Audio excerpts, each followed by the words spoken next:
Good evening बच्चों, मैं मनीष गुप्ता आप लोगों को इस BA concept king YouTube channel पर दिल से स्वागत करता हूं। और आज क्लास 12 का हिंदी का चैप्टर नंबर 8 का मोस्ट इम्पोर्टेंट सारांश लेकर के आया हूं, जो सीधा एग्जाम में अब की बार आने वाला है। तो इसको देखना न भूलना लो मेरे बच्चों, देखकर ही घर जाना है, यानी घर पर ही तो हो ही साथ में देख लेना है, पूरा पूरा देखना है, ठीक है? छोड़ना नहीं है, आधा अधूरा छोड़ोगे तो पाठ समझ में नहीं आएगा, ऑब्जेक्टिव नहीं हो पाएगा, ठीक है?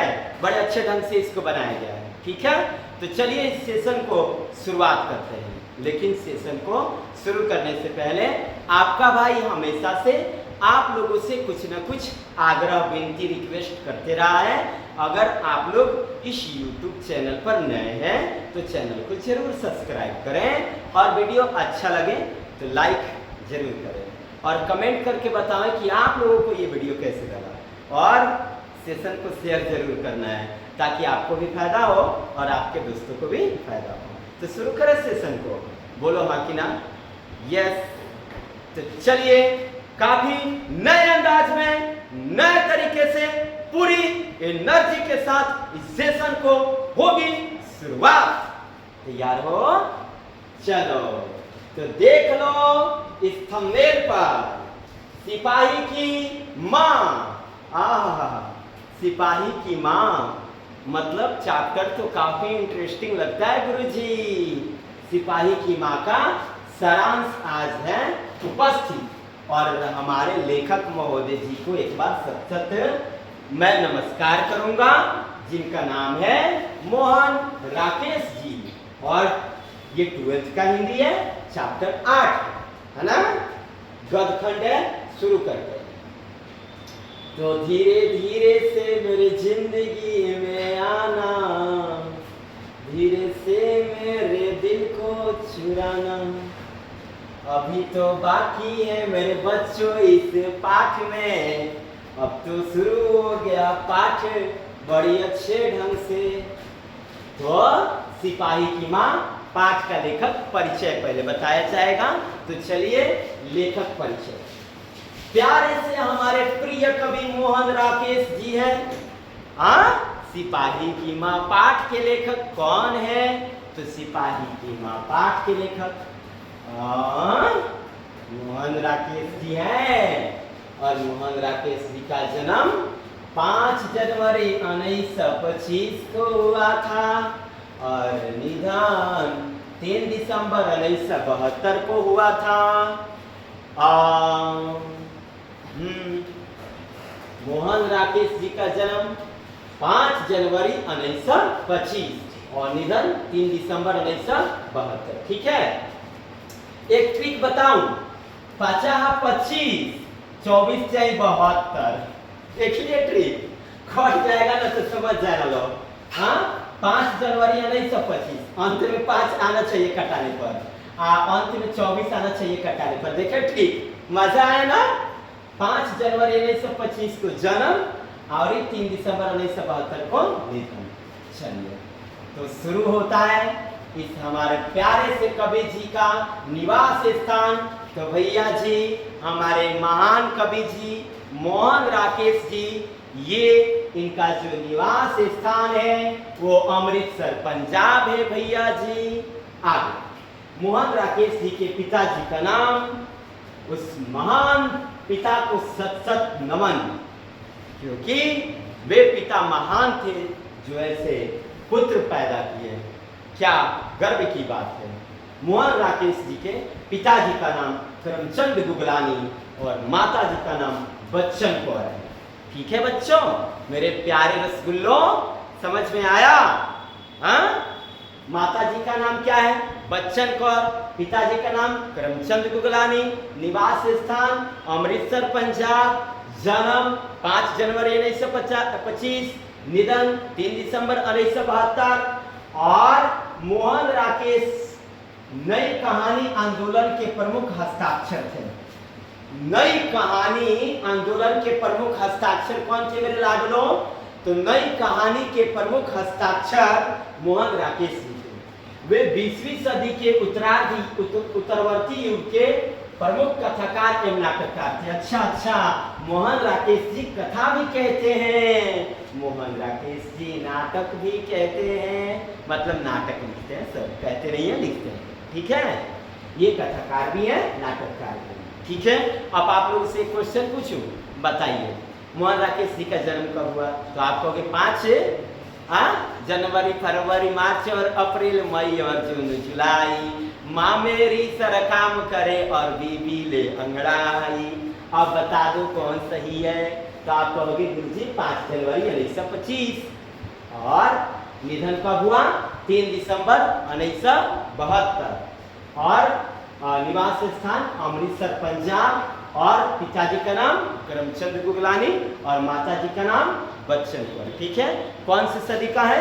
तो आप लोग कहोगे गुरुजी ये रहा 20वीं सदी। अब आप लोग कहोगे, आप लोगों से पूछूं कि ये क्या क्या थे? तो आप लोग कहोगे गुरुजी ये कथाकार थे, ये नाटककार थे। चलिए मोहन राकेश जी की कुछ रचनाएं देखते हैं। मोहन राकेश जी के प्रमुख रचनाएं, मेरे प्यारे लाडलों, मेरे प्यारे रसगुल्लों, और मेरे प्यारे प्यारे नन्ही मुन्नी गुड़ियों। चलो देख लो मोहन राकेश जी की रचना। चलो इनके उपन्यास, इनके कहानी संग्रह और इनके नाटक। ठीक है, उपन्यास में क्या क्या है मेरे लाडलों, मेरे प्यारे रसगुल्लों, मेरे गुड़ियों? देख लो, अंधेरे बंद कमरे किनकी रचना है? प्यार से कहोगे मोहन राकेश की। अंतराल ये किनकी रचना है? ये भी मोहन राकेश जी की है। न आने वाला कल ये भी किनकी रचना है? आप लोग कहोगे मोहन राकेश जी की। अंधेरे बंद कमरे उपन्यास है, अंतराल उपन्यास है, आने वाला कल, न आने वाला कल उपन्यास है। कहानी संग्रह कार्टर तथा अन्य कहानियां, है ना? पहचान तथा अन्य कहानियां, वरासी तथा अन्य कहानियां, हाँ, ये सब इनकी कहानियां हैं। नाटक में क्या क्या है? आषाढ़ का एक दिन। हम ना हमेशा से आप लोगों से कहते रहा हूं कि सभी पाठों का एक सुंदर सा पेज खरीदो, नोट्स बना लो, प्रत्येक कवि की रचना जो है, जितनी रचनाएं हैं उसको लिख करके, और जहाँ स्टडी टेबल है ना वहाँ पे चिपका दो, और हर रोज पढ़ने बैठो ना तो एक नजर सब पे दौड़ा दो। ठीक है, ताकि वो दिमाग में सेव रहेगा लाडलो। तो नाटक क्या है? आषाढ़ का एक दिन इनका नाटक है, मोहन राकेश जी का नाटक आषाढ़ का एक दिन। लहरों का राजवंश, राजहंस, ये किनकी रचना है? मोहन राकेश जी की। और ये क्या है? नाटक। आधे अधूरे किनकी रचना है? आधे अधूरे। तो आप लोग कहोगे क्या गुरुजी आधे अधूरे पढ़ रहे मोहन राकेश जी के बारे में, तो दूसरा कोई हो सकता है क्या? तो आधे अधूरे मोहन राकेश जी की है। हाँ, पैर तले जमीन ये किनकी रचना है? मोहन राकेश जी की, है ना? तो इस तरह से उपन्यास, कहानी और ये नाटक है। आप लोग स्क्रीनशॉट ले सकते हैं, एग्जाम के लिए मस्ट है, लिख करके याद कर लेना, इसमें से कोई ना कोई क्वेश्चन आएगा। आने वाला बता दें, आषाढ़ का एक दिन पूछता है, आने वाला बता दें अंधेरे बंद कमरे, न आने वाला कल किनकी रचना है? तो मोहन राकेश की। एग्जाम पेपर में आता है मेरे लाडलो।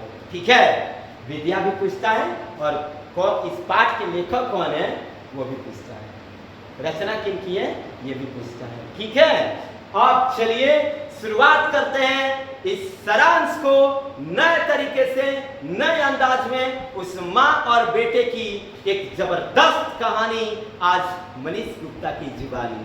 ठीक है, तो चलिए,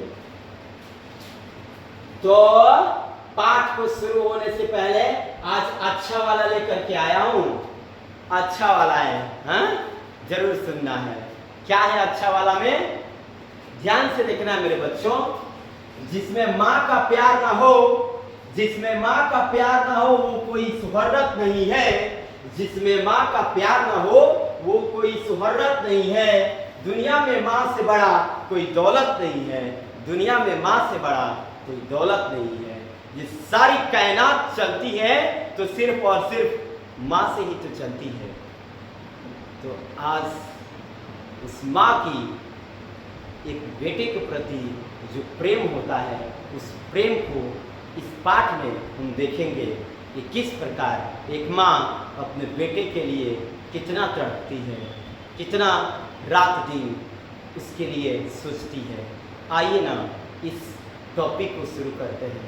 लेकिन एक बात का है, अपनी अपनी माँ को जरूर ख्याल रखा करो भाई लोग, क्योंकि माँ ही तो एक ऐसी योद्धा है जो हम लोगों को अपने हर हालात में अपने दिल से सीने से सटा करके रखती है। यूं ही कैसे भूल सकते हैं उस माँ को जो हमें जन्म दिया।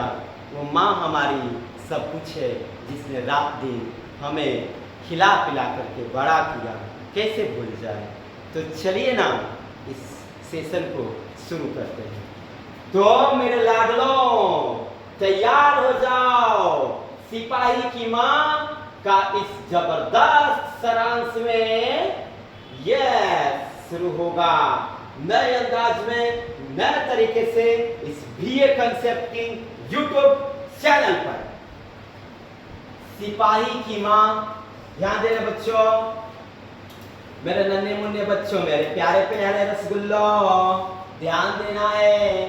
सिपाही की माँ, सिपाही की माँ, सिपाही की माँ शीर्षक एकांकी के एकांकीकार मोहन राकेश द्वारा लिखित अंडे के छिलके तथा अन्य एकांकी से ली गई है। वाह, बड़ी प्यारा शब्द है ना। मोहन राकेश जी ने सिपाही की माँ पाठ को अपने कर कलमों द्वारा बड़े सुंदर शब्दों में लिखे हैं और ये विद्या में एकांकी है। हाँ, आपसे पूछा जाए कि सिपाही की माँ कौन सी विद्या है, तो आप कहना सिपाही की माँ गुरुजी एकांकी है। और सिपाही की माँ पाठ के लेखक कौन है, तो आप कहना गुरुजी सिपाही की माँ पाठ के लेखक मोहन राकेश जी हैं और वे एकांकीकार हैं। ठीक है, चलिए इस एकांकी में एक माँ जिस माँ का नाम बिस्नी है, इस एकांकी में एक माँ, इस माँ का नाम बिस्नी है, अपनी एकमात्र बेटी जिसका नाम मुन्नी है। माँ का नाम बिस्नी, माँ का नाम बिस्नी, बेटी का नाम मुन्नी, माँ का नाम बिस्नी, बेटी का नाम मुन्नी। ठीक है, कि शादी के लिए पैसे के लिए परेशान है। अच्छा, हो सकता है क्योंकि घर में माता पिता के सामने जब उनके बेटा बेटी बड़े हो जाते हैं तो बड़ी उनके अंदर ये जिज्ञासा रहती है कि कब उसको शादी विवाह कर दी जाए ताकि वो अपने घर के लिए चली जाए, है ना। तो देखिए एक माँ को कितना परेशान है। इस एकांकी में माँ, इस एकांकी में एक माँ अपनी एकमात्र बेटी की शादी के लिए पैसे के लिए परेशान है। ठीक है, और वो जो है एकमात्र बेटा, यानी कि बेटा का नाम मानक है। चलिए, माँ का नाम बिस्नी, बेटी का नाम मुन्नी और लड़का का नाम मानक है। एकमात्र बेटा बेटी मतलब इकलौती बेटी मुन्नी, एकमात्र बेटा यानी इकलौता बेटा मानक कमाने गया है मानक। ठीक है, लड़ाई में उसके मारे जाने का भी भय है। अच्छा, ये ना लड़ाई में गया है, शायद सिपाही है इसलिए कहा गया मेरे लाडलों, ये गया है लड़ाई में, है ना, लड़ाई में गया है। इस देश मतलब किसी भी देश को चलाने के लिए वहां पे शासनकर्ता जरूरी नहीं है, वहां के बचाने वाले सिपाही है ना। वो लोग जो रात दिन उस सरहद पर अपने आप को लगाए हुए हैं, गोली के नोक पर जीवित हैं। कब क्या हो जाए कोई ठीक नहीं। देखिए वो भी लड़ाई में गया है ना, और उसकी माँ को ऐसा लगता है कि मेरा बेटा कहीं मर न जाए, इस डर को उसको हमेशा सताते रहता है। मोहन राकेश इस मार्मिक रचना में निम्न मध्यम वर्गीय परिवार की एक ऐसे माँ बेटी की कथा वस्तु प्रस्तुत करते हैं जिनके घर का इकलौता लड़का सिपाही के रूप में द्वितीय विश्व युद्ध में युद्ध के मोर्चे पर बर्मा में लड़ने गया है। देखिए क्या क्या बोला। मोहन राकेश जी जो रचना किए हैं ये निम्न मध्यम वर्गीय है। मैं थोड़ा सा उसको दिखा दूं आप लोगों को। निम्न मध्यम वर्गीय। कौन सा वर्गीय है? निम्न मध्यम वर्गीय। निम्न मध्यम वर्गीय। चलिए बताइए, माँ का नाम बीसनी, बेटी का नाम मुन्नी और बेटा का नाम मानव। कौन से वर्ग का उजागर किया है? मध्यम वर्ग का। लड़का कहाँ युद्ध करने गया है? तो लड़का जो है द्वितीय विश्व युद्ध में बर्मा में युद्ध लड़ने के लिए गया है। ठीक है, कौन से विश्व युद्ध है मेरे लाडलों? आप कहोगे गुरुजी द्वितीय विश्व युद्ध है। कहाँ पे गया है? बर्मा में गया है। ठीक है, सेकेंड वर्ल्ड वॉर के दौरान वो बर्मा में लड़ने गया था। ठीक है, चलिए। वह अपनी माँ का इकलौता बेटा और विवाह के लिए तैयार अपनी बहन का इकलौता भाई है। हाँ, भाई ही तो है जिससे बहन की आन है, बान है, शान है। तो जितनी बहनों की रक्षा करने वाले अगर कोई है तो उसका भाई ही तो है। मैं भी आप लोगों का भाई हूँ। ठीक है, मैं भी आप लोगों के लिए एक रक्षा कवच ही हूँ जो आप लोगों को इतना मेहनत करके आप लोगों को पढ़ा रहा हूँ। ठीक है, चलिए। तो वो अपनी माँ का इकलौता बेटा और विवाह के लिए तैयार अपनी बहन का इकलौता भाई है। उसी पर घर की पूरी आशा टिकी हुई है। इकलौता है तो घर के सारे लोग भी उसी पर आशा लगाए हैं कि बेटा आएगा तो अपनी बहन का हाथ पीला करेगा। हाँ, फिर से वो आंगन सुना सुना हो जाएगा, बहन चली जाएगी, भाई आएगा, बहन की शादी कर देगा। वह लड़ाई के मोर्चे से कमा कर लौटे तो बहन के हाथ पीले हो सके, यानी बहन की शादी हो सकेगी। बताइए, माँ एक देहाती भोली भाली स्त्री है। वह यह भी नहीं जानती कि बर्मा उसके गांव से कितना दूर है। हम देहात वाले लोग, हम गांव वाले लोग गली में पलने वाले हैं, फिर भी कुछ इतिहास तो जरूर लिखेंगे ना भाई जी। मेहनत कर रहे हैं, क्या होता है ऊपर वाला के हाथ में है, आप लोगों के हाथ में। देखिए ना, वैसे ही माँ एक देहाती स्त्री है ना, जो ये नहीं जानती कि बर्मा उसके गांव से कितना दूर है और लड़ाई कैसे और किन से और किस लिए हो रही है ये भी माँ को पता नहीं है।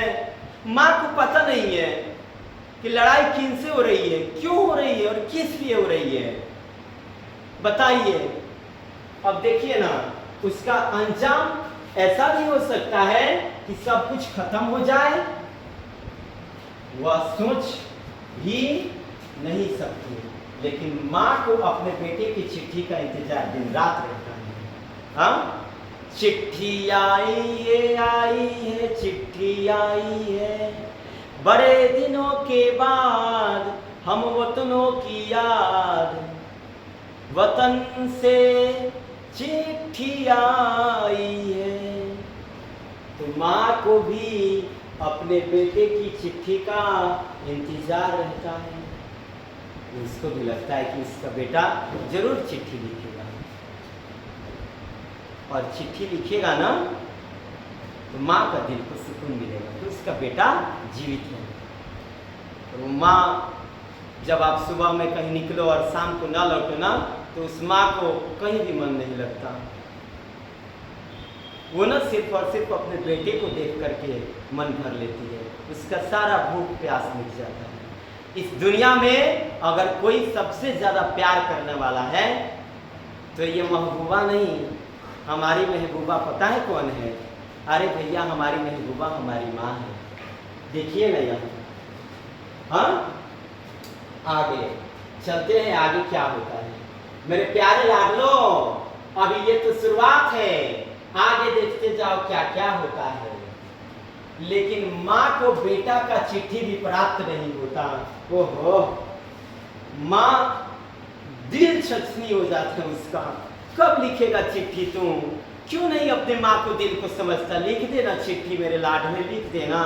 लेकिन माँ को, बेटा को ये बात कब समझ में आती कि माँ उसके लिए इंतजार में है।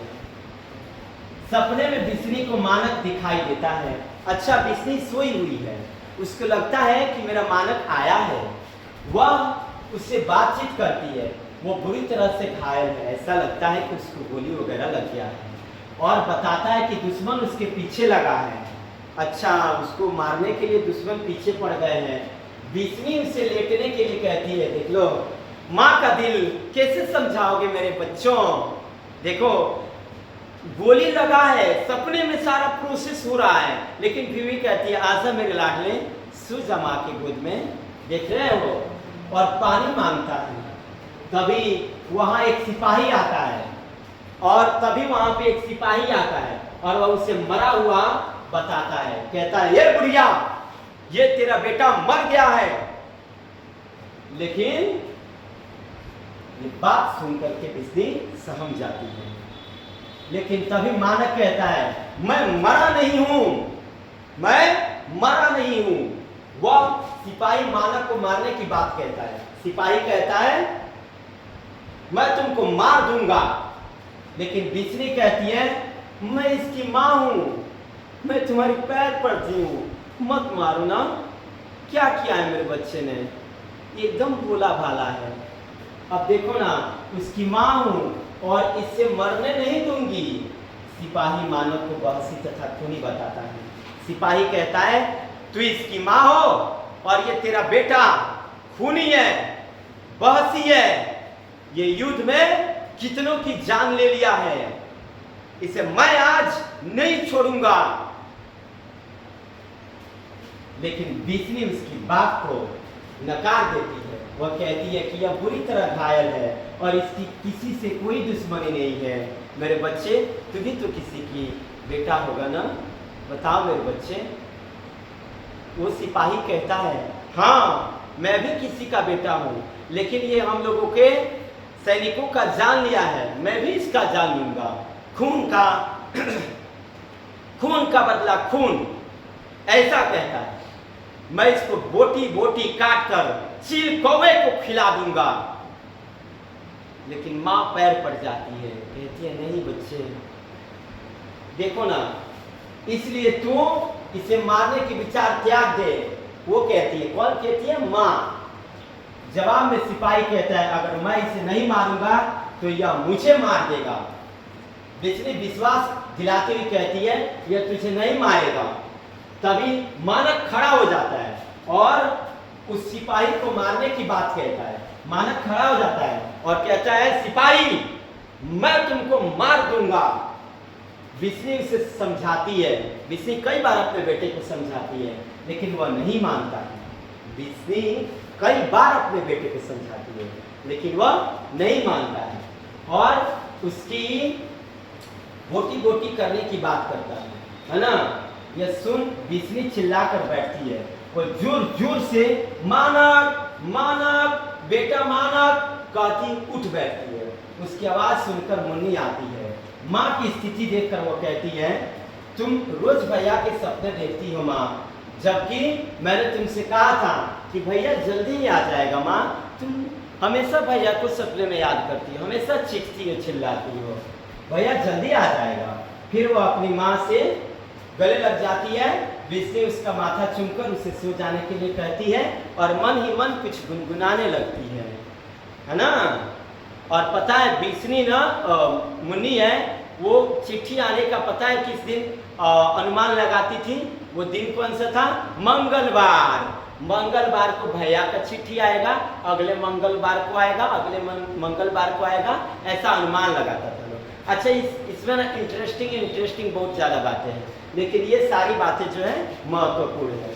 आप लोगों से एक बात कहूँ, बात यह है मेरे लाडलों, मेरे नन्हे मुन्ने बच्चों, मेरे रसगुल्लों, बात यह है कि अगर आप लोगों को इस सारांश का पीडीएफ चाहिए तो मेरे इस नंबर पर जरूर मैसेज करना है, ताकि आप लोगों का इस चैप्टर का पीडीएफ मिल जाए और आप लोग इसका लाभ उठा सके, एग्जाम पेपर में धुआं उड़ा सके।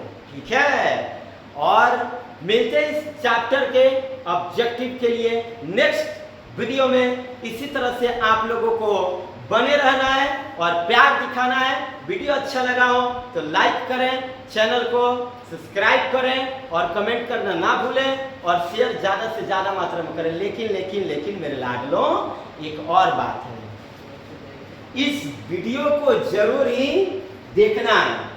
ताकि एग्जाम पेपर में कुछ अच्छा कर सको। ठीक है, तो मिलते हैं फिर से नेक्स्ट वीडियो में। जय हिंद, जय भारत।